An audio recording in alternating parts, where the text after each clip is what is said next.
Welcome to target सरकारी नौकरी। मैं हर्षद अली। सुपर टेट 2021 की क्लासेस हम अपने इस चैनल पर शुरू कर चुके हैं, जिसमें करंट अफेयर्स की आज आपकी 7वीं क्लास है। इससे पहले 6 क्लासेस कंप्लीट की हैं और बाकी विषयों की प्लेलिस्ट भी चैनल पर बना दी गई, वहां से देख सकते हैं। दूसरा, चाइल्ड डेवलपमेंट एंड पेडागोजी, बाल विकास एवं शिक्षण शास्त्र का फुल कोर्स टारगेट सरकारी नौकरी के एप्लीकेशन पर आ रहा है और उसके लिए आपको हमारा एप्लीकेशन डाउनलोड कर लीजिए। डिस्क्रिप्शन में लिंक दिया हुआ है उसका, या फिर गूगल प्ले स्टोर में डायरेक्टली सर्च करेंगे आप टारगेट सरकारी नौकरी, तो वहां से इंस्टॉल कर सकते हैं। तो ये कोर्स आपके लिए सीडीपी का बिल्कुल फ्री रहेगा, इसमें एक बार रजिस्टर कर लीजिए आप। साथ ही जो नोट्स वगैरह रहेंगे सीडीपी के, हम उसी कोर्स में अपलोड करेंगे बहुत जल्द, और क्लासेस भी स्टार्ट होने वाली हैं उसकी, तो आप जरूर इंस्टॉल कीजिए। और जो सुपर टेट की तैयारी है हमारी चैनल के थ्रू और एप्लीकेशन दोनों के थ्रू चलेगी, तो बहुत काम आने वाली वो एप्लीकेशन भी आपके लिए। चलिए शुरुआत करते हैं। वीडियो को आपसे रिक्वेस्ट है लाइक कीजिए और इसको शेयर भी कर दीजिएगा। आज का पहला सवाल देखेंगे हम लोग। क्वेश्चन नंबर फर्स्ट है आज का। नवंबर 2020 में केंद्रीय मंत्री मनसुख मंडाविया ने जहाजरानी मंत्रालय के नए नामकरण पट्टिका का अनावरण किया है। अब इसे किस नाम से जाना जाएगा? जो हमारे देश का जहाजरानी मंत्रालय है उसका नाम बदला गया है, उसको रीनेम किया गया है। अब ये जहाजरानी मंत्रालय का नया नाम क्या है? क्वेश्चन ये है आपके लिए। तो ये बहुत ही इंपॉर्टेंट क्वेश्चन है आपकी परीक्षा के लिए। तो देखिए, अगर हम इसकी बात करें, प्रधानमंत्री के द्वारा 8 नवंबर 2020 को जहाजरानी मंत्रालय का नाम बदलने की घोषणा की गई थी और 12 नवंबर को केंद्रीय मंत्री मनसुख मंडाविया ने जो है नई दिल्ली में जहाजरानी मंत्रालय के नामकरण की एक पट्टिका का अनावरण किया था। और अब इस जहाजरानी मंत्रालय का नाम बदलकर कर दिया गया है, इसको याद रखेंगे आप, पत्तन पोत परिवहन जलमार्ग मंत्रालय। ऑप्शन सी सही है इसका। पत्तन पोत परिवहन और जलमार्ग मंत्रालय के नाम से जाना जाएगा जो हमारा जहाजरानी मंत्रालय है। चलिए अगला इंपॉर्टेंट क्वेश्चन देखिए। अक्टूबर 2020 में भारत के किस राज्य सरकार द्वारा धरनी पोर्टल का शुभारंभ किया गया है? तो देखिए, धरनी जो पोर्टल बनाया गया है वो तेलंगाना सरकार के द्वारा बनाया गया। ऑप्शन ए इसका सही आंसर है।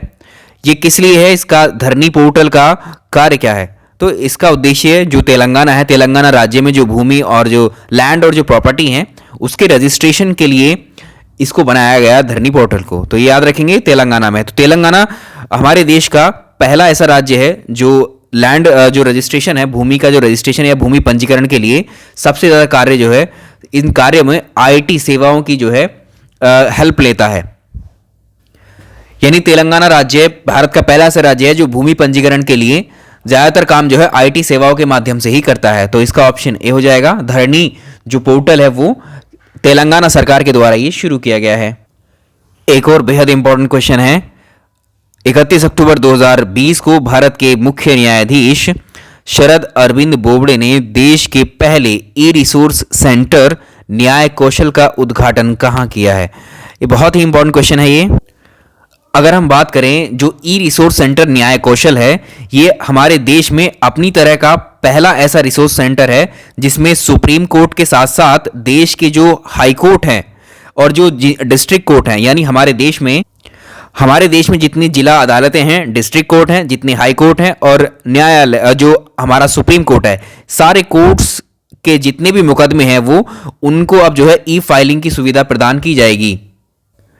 इसीलिए जो भारत के मुख्य न्यायाधीश हैं जो शरद अरविंद बोबडे हैं, इन्होंने इसका क्या किया है? उद्घाटन। और ये कहां पर किया गया है? याद रखने वाली बात है, ये इंपॉर्टेंट हो गया है क्वेश्चन ये आपके लिए।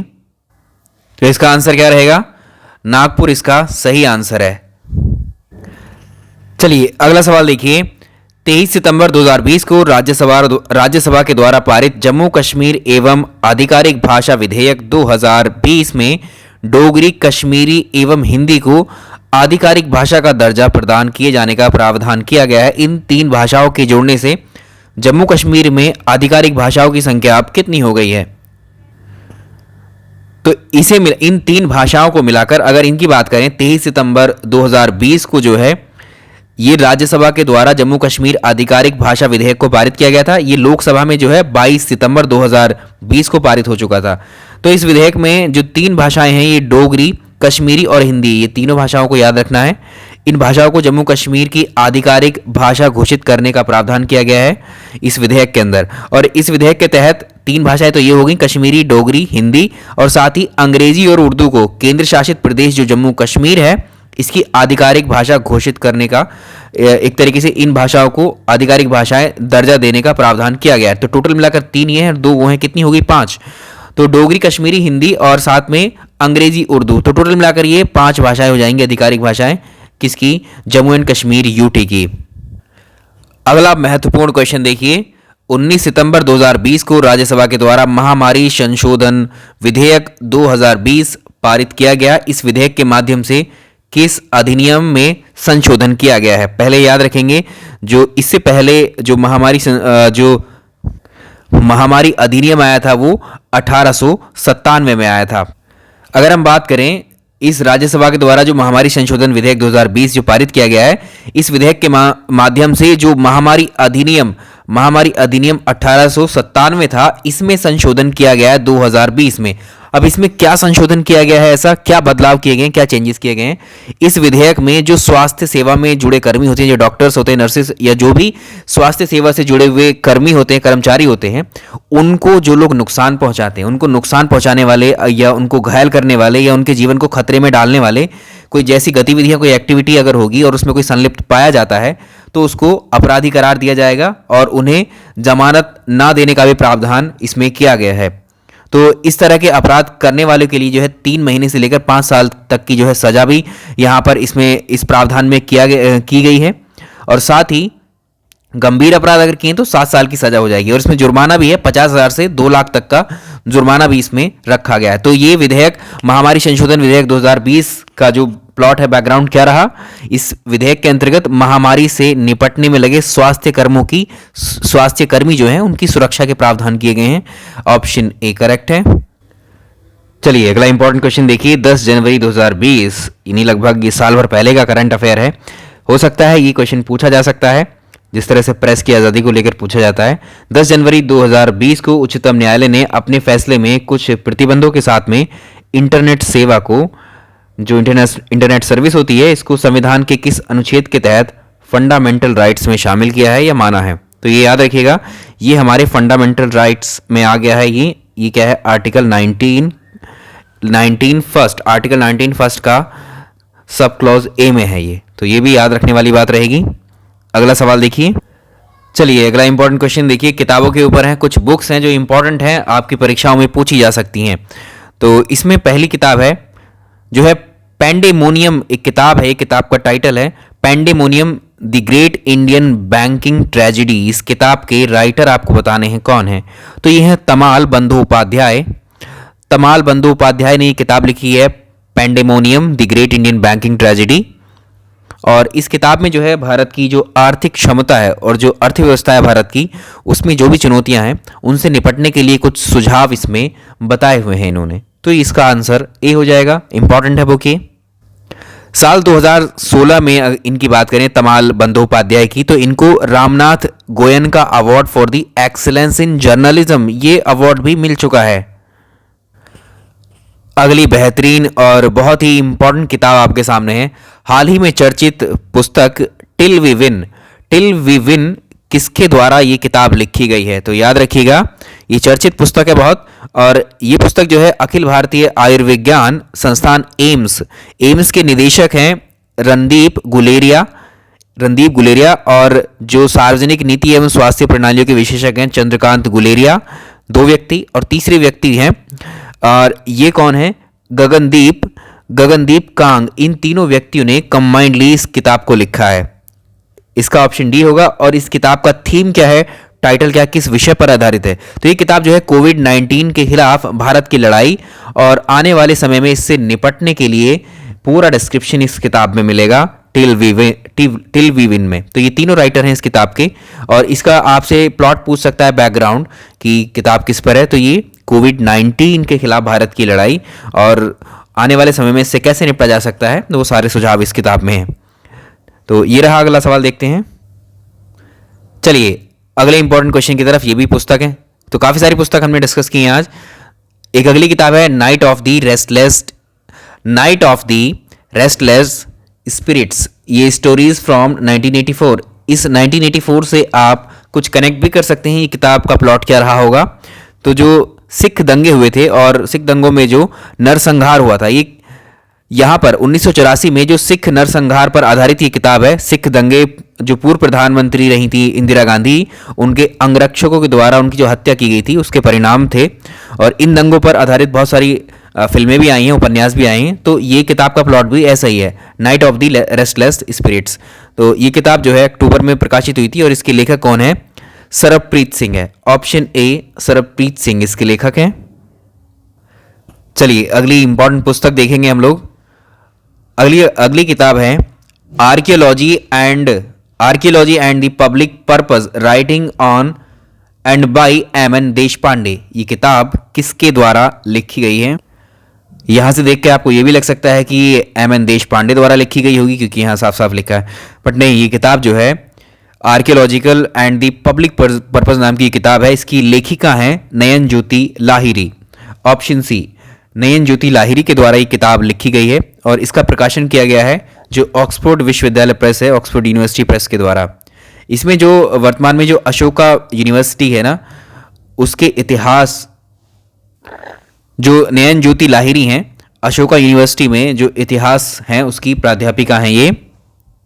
अब इस किताब का प्लॉट क्या है? जो आज़ादी के बाद में जो मधुरकर नरहर देशपांडे हैं, एम.एन. जो देशपांडे हैं, इन्होंने जो भारत में पुरातात्विक इतिहास है उसका जो विवरण किया है इस किताब के अंदर किया गया है। चलिए नेक्स्ट देखते हैं। अगली इंपॉर्टेंट किताब पूछी जा सकती है, किताब है जुगलबंदी। इसका टाइटल है, पूरा टाइटल है जुगलबंदी द बीजेपी बिफोर मोदी। तो ये किताब को जो है राजनीतिक विश्लेषक रहे जो विनय सीतापति हैं। ऑप्शन डी है, विनय सीतापति के द्वारा लिखी गई है जुगलबंदी नाम की ये किताब। इस किताब में जो है 1920 में जो हिंदू राष्ट्रवाद की उत्पत्ति कैसे हुई उससे लेकर के 1998 से 2004 के बीच में जो बीजेपी सरकार है उसके गठन का विश्लेषण इस किताब के अंदर किया गया है। इस किताब का प्लॉट है। अगला सवाल देखते हैं। सवाल नंबर अगला रहेगा, on the trial to Buddha a journey of the east. इस किताब के लेखक कौन है? महत्वपूर्ण किताब है ये। इस किताब के लेखक हैं दीपांकर ईरान के द्वारा ये किताब लिखी गई है और जो बंगाल के राज्यपाल हैं जगदीप धनखड़, इनके द्वारा इस किताब का विमोचन किया गया है। अगली इंपॉर्टेंट किताब है, पुस्तक है दी खालिस्तान कॉन्स्पिरेसी। दी खालिस्तान कॉन्स्पिरेसी किताब के लेखक कौन है? तो इस किताब के लेखक हैं जीबीएस सिद्धू हैं ये। और ये जो है रॉ, जो भारत की खुफिया एजेंसी है रॉ, इसका फुल फॉर्म क्या रहता है? रिसर्च एंड एनालिसिस विंग के पूर्व ये खुफिया अधिकारी रह चुके हैं जीबीएस सिद्धू। तो ये किताब किसके द्वारा लिखी गई है? जीबीएस सिद्धू के द्वारा। और यहाँ पर जो ये किताब का जो प्लॉट है, इसका जो ऑपरेशन ब्लू स्टार हुआ था और उसके बाद की जो घटनाएं हैं वो इसमें डिस्क्राइब की गई हैं। अगला सवाल देखें। चलिए नेक्स्ट पुस्तक देखिए। आज हमने काफ़ी सारी पुस्तकें ली हैं, ये इंपॉर्टेंट है, एक ना एक किताब जरूर पूछी जाएगी आपसे एग्जाम में। अगली किताब का नाम है कॉफ़ी टेबल बुक है ये, असम की विरासत की खोज। इसके राइटर बताने, इसके लेखक कौन है? तो याद रखिएगा इस किताब के लेखक हैं कौन? पदमपाणि बोरा। ऑप्शन सी, पदमपाणि बोरा इस किताब के लेखक हैं। सबसे खास बात, इस किताब का जो इंट्रोडक्शन है, जो प्रस्तावना है, वो अमिताभ बच्चन के द्वारा लिखी गई है, ये भी याद रखेंगे। चलिए अगली किताब को देखते हैं। एक किताब और आई है, माई लाइफ इन डिज़ाइन। इसके लेखक कौन है? ये किताब लिखी गई है किसके द्वारा? ये गौरी खान, शाहरुख खान की जो पत्नी है गौरी खान के द्वारा लिखी गई है। एक्चुअली आप जानते हैं कि जो ये इंटीरियर डिज़ाइनर है जिसके ऊपर ये किताब बेस्ड है, तो इस किताब में जो है गौरी ने एक डिज़ाइनर के रूप में अपनी जो जर्नी है उसके विषय में लिखा है इसमें। और जो एक इंटीरियर डिज़ाइनर कंपनी है JKD, इसकी मालकिन है। चलिए नेक्स्ट सवाल।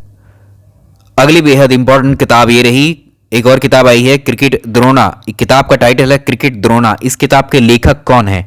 तो इसके लेखक है जतिन परांजपे और आनंद बसु, ये दोनों राइटर हैं इस किताब के। अब इस किताब का प्लॉट क्या है, विषय क्या है, किसके बारे में लिखी गई है? तो भारत के जो सबसे प्रसिद्ध क्रिकेट कोचों में से एक रहे वासु जगन्नाथ परांजपे पर यह किताब लिखी गई है। इस किताब में जो सुनील गावस्कर, सचिन तेंदुलकर, राहुल द्रविड़ और रोहित शर्मा जैसे जो भारत के महान क्रिकेटर हैं, इनके करियर को आगे बढ़ाने में जो परांजपे ने क्या भूमिका निभाई है वो सब इस किताब में मेंशन किया गया है। नेक्स्ट चलिए अगली किताब देखेंगे। एक किताब है one arranged murder. One arranged murder, इसके लेखक कौन है? याद रखिएगा चेतन भगत हैं। और चेतन भगत की किताबों को पहचानने के लिए हम आपको एक ट्रिक बताते हैं, जो आप बहुत आसानी से, अगर इनका कोई उपन्यास आता है परीक्षा में पूछा जाता है तो आप आसानी से उनको पहचान सकते हैं। चेतन भगत की किताबों को आप कैसे याद रखेंगे? तो जितनी भी किताबें लिखी हुई हैं चेतन भगत की हैं, आपके सामने इनके नॉवेल उपन्यास हैं ये। अब देखो इनकी ट्रिक बताते हैं। ये जो अपनी किताबों के टाइटल के जो नेम रखते हैं चेतन भगत, इनकी खास बात ये है कि इनमें ये अब एक डिजिट का इस्तेमाल करते हैं। मैक्सिमम जो इनके नॉवेल हैं उनमें डिजिट, अंक का इस्तेमाल करते हैं। जैसे एक इनका उपन्यास है, नॉवेल है वन इंडियन गर्ल, तो ये क्या है, एक डिजिट कोई रिप्रेजेंट कर रहा है। जैसे हाफ गर्लफ्रेंड, हाफ गर्लफ्रेंड क्या है, ये इनका उपन्यास है, तो इसमें क्या है, हाफ क्या है, ये आधा, ये एक अंक को रिप्रेजेंट कर रहा है, डिजिट को। ऐसे ही the girl in a room, the girl in a room 105, यहां भी इन्होंने क्या इस्तेमाल किया है, ये यहां पर इन्होंने डिजिट्स का इस्तेमाल किया है। टू स्टेट्स इनका नॉवेल आया था, मूवी भी आई थी इसमें एक, तो ये भी इसमें इन्होंने क्या किया है इस्तेमाल, किसका, नंबर्स का इस्तेमाल किया है, डिजिट्स का, अंकों का इस्तेमाल किया है। The three mistakes of my life, इसमें 3 का इस्तेमाल किया है इन्होंने। One night at the call centre, यहां भी अ 5 पॉइंट समवन, ये 7 किताबें ऐसी, 7 नॉवेल ऐसी हैं इनके जिनमें इन्होंने डिजिट्स का इस्तेमाल किया। इनको आप आसानी से पहचान सकते हैं अगर एग्जाम से पूछी जाती हैं, और एग्जाम से भी पूछी गई हैं यहाँ से किताबें, बहुत आती थी इनमें से। ठीक है, अब देखो अब दूसरी है, इसमें भी इन्होंने रेवोल्यूशन 2020, यहाँ भी डिजिट्स का ही इस्तेमाल कर लिया इन्होंने। अगली 3 किताबों को भी आप आसानी से पहचान सकते हैं। व्हाट यंग इंडिया वांट्स, यहाँ इंडिया शब्द है बाकी किताबों में, इंडिया पॉजिटिव, एक किताब इनकी है व्हाट यंग इंडिया वांट्स, अगली किताब है इंडिया पॉजिटिव, और है मेकिंग इंडिया ऑसम। ये 3 किताबें ये हैं। ठीक है, तो ये सारी किताबें आपको आसानी से याद हो गई होंगी। ये सारी चेतन भगत की लिखी किताबें हैं। अगला देखिए, अगली किताब देखिए, एक और किताब है। देखिए जितनी भी किताबें लगभग जो आसपास के महीनों में लिखी गई हैं वो हमने सारी ले ली हैं, तो किताबों की टेंशन खत्म, आप जो है छोड़ दीजिए, यहीं से बुक्स पूछ ली जाएंगी आपसे। ग्रीन लाइट्स किताब के लेखक कौन है? ग्रीन लाइट नाम की जो पुस्तक है इसके लेखक कौन है? ये हैं मैथ्यू मैकनाघे। मैथ्यू मैकनाघे ने लिखी है ये किताब, ये इनकी पहली किताब है। इस किताब के जो लेखक हैं ये मैथ्यू, ये एक्चुअली ऑस्कर विजेता भी हैं, ये भी याद रखिएगा। अगली किताब देखेंगे, एक और किताब है अमेजिंग अयोध्या। इंपॉर्टेंट किताब है, इसको मार्क कर लीजिएगा, ये पूछी जा सकती है एग्जाम में। अमेजिंग अयोध्या, इस किताब की लेखक कौन है? तो याद रखेंगे ये है नीना रॉय। नीना रॉय इस किताब की लेखिका हैं ये। इस किताब में जो है, जो प्राचीन सभ्यता से लेकर के जो अयोध्या की तुलना करते हुए इसमें जो है वर्तमान की जो संस्कृति है उनको प्रस्तुत किया है इसमें। अगला सवाल, अगला सवाल देखेंगे, शिखर को छूते ट्राइबल्स, एक किताब है शिखर को छूते ट्राइबल्स, ये इसका टाइटल है इस किताब का। इस किताब को किसने लिखा हुआ है? तो इस किताब के लेखक है संदीप मुरारका। संदीप मुरारका ने ये किताब लिखी है। इस किताब में जो जनजातीय समुदाय हैं उनमें जो 26 महान हस्ती हैं उनके यहाँ पर क्या किया गया, उनकी जीवनियों को यहाँ पर बताया गया है इस किताब में। चलिए अगली किताब इंपॉर्टेंट है, इसको मार्क कर लीजिए। एक किताब है स्वच्छ भारत की क्रांति। किताब का टाइटल है स्वच्छ भारत की क्रांति। इसकी जो प्रस्तावना है, इसका इंट्रोडक्शन इस किताब का किसके द्वारा लिखा गया है? तो याद रखेंगे ये प्रधानमंत्री नरेंद्र मोदी के द्वारा इसकी प्रस्तावना लिखी गई है इस किताब की। चलिए मोस्ट इंपॉर्टेंट क्वेश्चन है इसमें, यूपी का करंट है ये क्वेश्चन जो है, और ये क्वेश्चन डेफिनेटली परीक्षा में पूछा जाएगा आपसे। उत्तर प्रदेश में जटायु संरक्षण केंद्र, अगर सिंपल पूछे जटायु संरक्षण केंद्र तब भी समझ जाइएगा कि ये गिद्धों के बारे में बात कर रहा है, वल्चर्स के बारे में बात कर रहा है। तो जो गिद्धों के लिए संरक्षण केंद्र उत्तर प्रदेश में कहाँ पर स्थापित किया जा रहा है, तो ये बहुत ही इंपॉर्टेंट क्वेश्चन है, ये महाराजगंज में। तो यहाँ पर देखिए जो ये केंद्र है जटायु गिद्ध संरक्षण केंद्र, ये उत्तर प्रदेश के महाराजगंज में स्थापित किया जा रहा है, और इस पर जो है किताब भी लिखी गई है। गिद्धों के संरक्षण पर किए गए जो रिसर्च हैं उन पर एक किताब आई है, उस किताब का नाम याद रखेंगे गड़ा कॉरिडोर। जो गड़ा कॉरिडोर नाम की किताब है ये लिखी गई है, गिद्धों पर ही लिखी गई है, ये उनके संरक्षण से संबंधित ये किताब है, जिसका विमोचन किया गया था किसके द्वारा? तो मुख्यमंत्री योगी जी के द्वारा इसका विमोचन किया गया था इस किताब का। अब एक सवाल और याद रखिए कि उत्तर प्रदेश सरकार ने कहां पर राज्य के पहले गिद्ध संरक्षण एवं प्रजनन केंद्र को स्थापित करने का निर्णय लिया है? ये वही सवाल है, ठीक है। साल 2019 में ये आया था, नवंबर 2019 में उत्तर प्रदेश सरकार ने जो महाराजगंज जिला है इसमें राज्य का पहला गिद्ध संरक्षण एवं प्रजनन केंद्र, states first vulture conservation and breeding centre स्थापित करने का निर्णय लिया है और ये अब जो है स्थापित किया जा रहा है फाइनली, तो इसको याद रखेंगे। अब बात करें हमारे देश में कौन है सबसे पहला, हमारे देश का सबसे पहला गिद्ध संरक्षण एवं प्रजनन केंद्र कहां पर है, वो हरियाणा में है, हरियाणा के पिंजौर में स्थित है। तो बहुत इंपॉर्टेंट क्वेश्चन है दोनों जो डिस्कस किए हैं हमने। अगला देखिए, चलिए बाकी क्वेश्चन हम नेक्स्ट पार्ट में डिस्कस कर लेंगे क्योंकि वीडियो की लेंथ काफ़ी बड़ी हो गई है। और ये वीडियो पसंद आया तो इसको लाइक ज़रूर कीजिएगा। और अब जो है हम आपकी क्लासेस शुरू करेंगे ज्योग्राफी की, पॉलिटी की और हिस्ट्री की। ये क्लासेस भी आपकी अब स्टार्ट हो जाएंगी। प्लीज़ आपसे रिक्वेस्ट है एप्लीकेशन को डाउनलोड कर लीजिएगा और बाकी क्लासेस अवेलेबल रहेंगी आपकी यहाँ पर। Thank you so much.